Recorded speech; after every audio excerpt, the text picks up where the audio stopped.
And I just wanted to touch very quickly on the meeting that took place in Copenhagen with EU leaders bringing themselves together to discuss the future of European defense and how they're going to go about dealing with all of these things. Now, it was a special European Council, which is usually something that happens fairly infrequently because it has to be based around something else. And with all of the stories of drones in Denmark, in Sweden, in Germany, the tanker being captured over in France off the coast of Nantes, if I'm not wrong. The council members suspecting a lot of this to be Russian incursions into European territory and provocations, and combined with the fact that the Russians have threatened Europe and Putin has said outright that he would consider retaliation against any continued support of Ukraine, it came at the right time. And the big thing that came from the Copenhagen meeting this week was really that EU leaders discussed what's going on with Ukraine.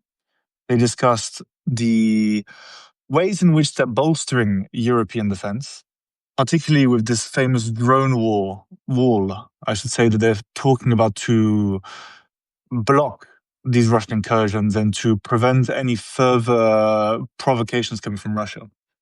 Now, what is this? Is the question that a lot of people have been asking. What is the point of having a drone wall? And really, the point of this is that the European forces and NATO itself don't have the funding, they don't have the industrial capacity right now to be producing all of these extremely expensive missiles, more missile systems, more air defense systems, more equipment and materiel for their fighter jets. And they can't continue to expend these very expensive munitions and the expensive fuel for these, well, not drones, but these fighter jets and these helicopters to be able to be countering every single incursion taking place. So rather than doing this, as Poland did this week when they shut down some Russian drones that had invaded Polish airspace, they have decided to start building up this so-called drone wall.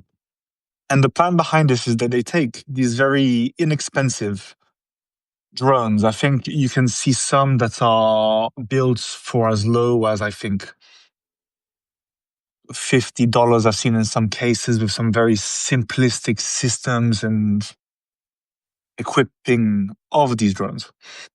And the goal of this would be to spend a few million euros to build up this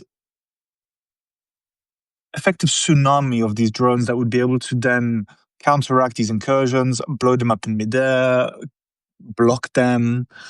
And I think one example that I've seen, and sorry, I got my details wrong on the military drones. Rather than spending 1 million euros to build a missile that would take down a drone that costs 10,000, why not just create military drones that cost 10,000 euros to take down drones that cost 10,000 euros? You're saving money. It's more effective right now. Drones have shown that they are the most powerful tool in the Ukrainian war right now, and I should say the Russian invasion of Ukraine. And so this is why the European Union right now, with the safe funding, with the safe loans, with the military boost that's happening right now, this is why the Europeans are actively pushing hard for this tool. Now, is this going to happen? We don't know. The European Union has been making lots of proposals. There have been a lot of discussions. There's been a lot of argumentation regarding how you actually use this European funding and the safe funding to actually build things. I think the most famous joke that we're seeing going around right now is that the Italians spent a good chunk of their safe loan, or they received a good chunk of their safe loan to build a bridge down in Sicily. And while they claim that it was military infrastructure, the reality is that it's a bridge between the south of Italy and the southern island of Italy, Sicily. And it's going to be used by a Ford Focus, not by a Leopard 2 tank.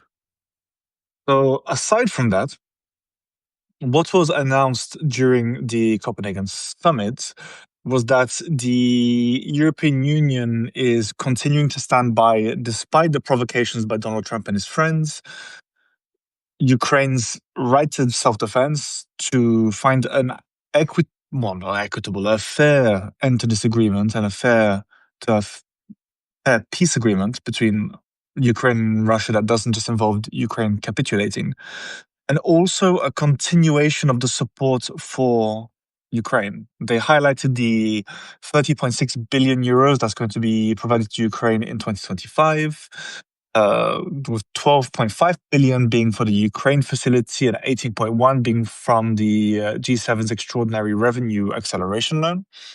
And on top of that, they continued pushing on the sanctions against Russia. Now, we know that Donald Trump has continued to say, I'll do this in 30 days, I'll do this in 2 weeks, I'll do this in 90 days, na, na, na.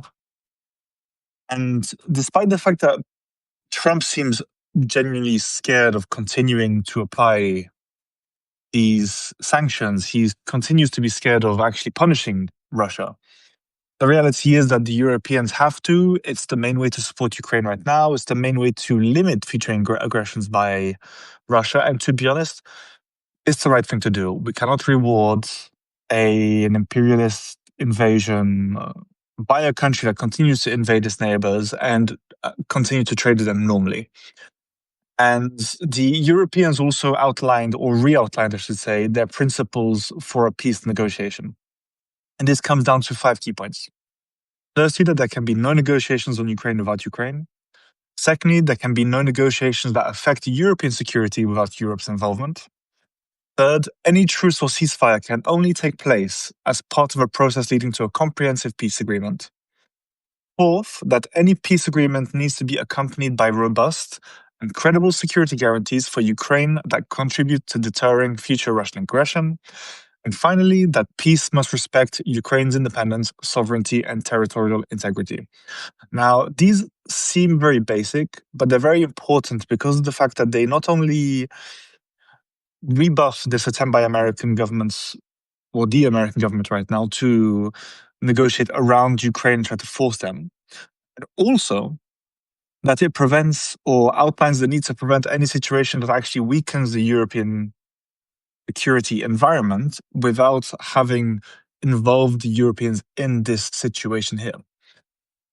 And this was combined by a reiteration of the European position on security guarantees for Ukraine, in that for there to be peace through strength for Ukraine, Ukraine needs to be in the strongest possible position at any point from here on out.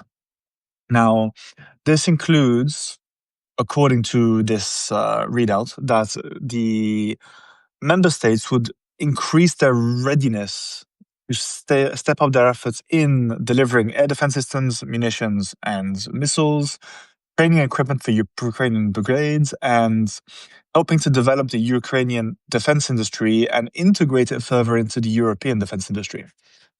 And this is particularly important because it's also going to form the backbone of European security as we go. I mean, we need to build up our industries. We need to keep building up factories. We need to build more of everything. We need more munitions, weapons, tanks, jeeps, convoys, air systems, naval ships. We need more of everything. And a big part of this is a geopolitical gambit on the part of the Europeans that, aside from supporting Ukraine because it's the right thing to do and we have to support our allies, it's about also understanding that Ukraine will be a major military power on the continent. It will be eventually a major military power within the European Union. And it will be a major contributor to the future of European strategic autonomy. And look, a European Union that has military powerhouses like Ukraine, France, Poland, and Germany de facto becomes a global power. We become one of the biggest producers of equipment. We become one of the strongest military groupings. We become a grouping of nations that have some of the most powerful militaries in the world. And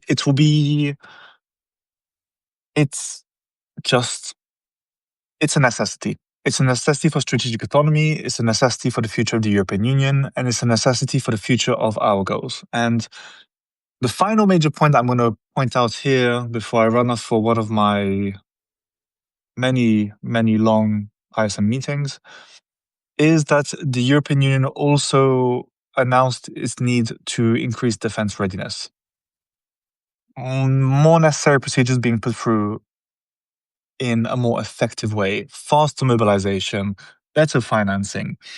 And a big part of this was, highlighting the benefits of the 150 billion in defense loans that came through the SAFE program, uh, activating the national escape clause that's found within the Stability and Growth Pact to allow the member states to increase the defense spending massively at a nation by nation level. Also, pushing for the EIB, the European Investment Bank, plans to increase its support for European security and defense industries by funding and providing more loans.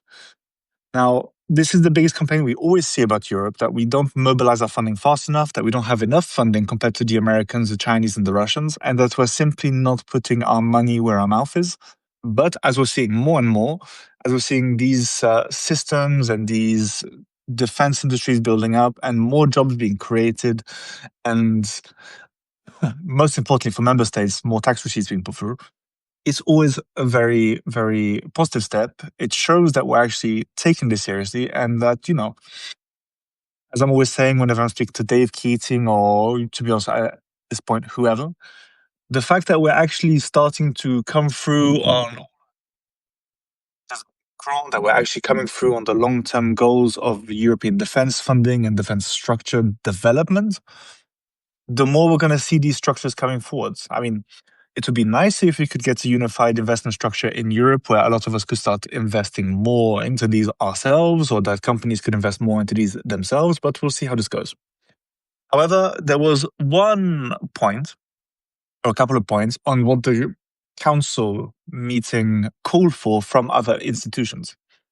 Now, they called on the Commission to explore further measures to facilitate defense spending, to propose additional funding sources for defense at an EU level, including possibilities for investment in funding programs that already exist outside of SAFE, that they need to consider measures that will mobilize private financing faster, and also that the EIB should urgently adapt its practices for lending to the European defense industry and reevaluate the lists of excluded activities and increase the volume of available funding. Now, due to a lot of the green funding, a lot of the green investment efforts, and a lot of these structures here, we know that a lot of these companies were slightly less keen to provide loans for defense because it's, one, didn't fall under any green structures, two, was seen negatively by the public and a lot of investors themselves who don't want to be seen as being involved in shady military and violent activity.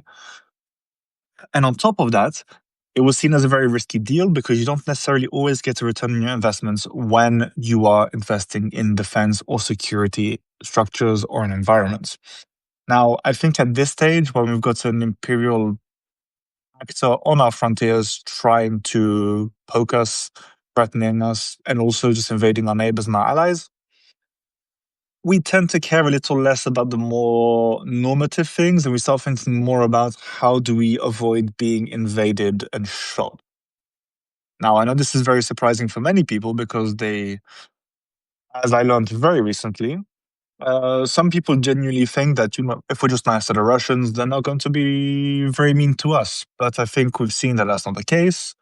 We've seen that a lot of people on the far left and the far right who believe that are slightly intellectually unhinged, be nice. And on top of that, it's just a bit dumb. But the final thing that the council called for was for the three major institutions, the Commission, the Council, and the Parliament, pardon me, to advance their work on simplifying the legal and the administrative framework around defense-specific industries, funding, and deployment. And this is part of the EU's general omnibus structure, where the EU continues to work to simplify things, remove some red tape, and try to bolster its dynamism when it comes to its competitive industries and even its less competitive industries. Now, for now, those are the big things for this week that came out in Europe. I'm going to try to do this on a weekly basis. Let me know if you enjoy this. It'll be quick and dirty, maybe 15 minutes, maybe 20 minutes, maybe 30 minutes at a push. But let me know if you guys enjoy this. Let me know if you guys are curious to see more of this kind of content. And let me know if you'd like me to turn this into a weekly or a monthly Q&A, because I'd like to do more, say, audience-facing work that allows me to actually interact with you guys a lot more than I get the chance to using just chats, which I think is a bit useless right now. And also the weekly dispatch where we engage a bit, but we don't necessarily have the conversations we would like to do.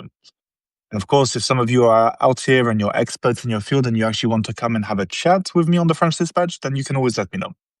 But guys, thanks for checking in on this quick weekly updates. And yeah, see you guys next week.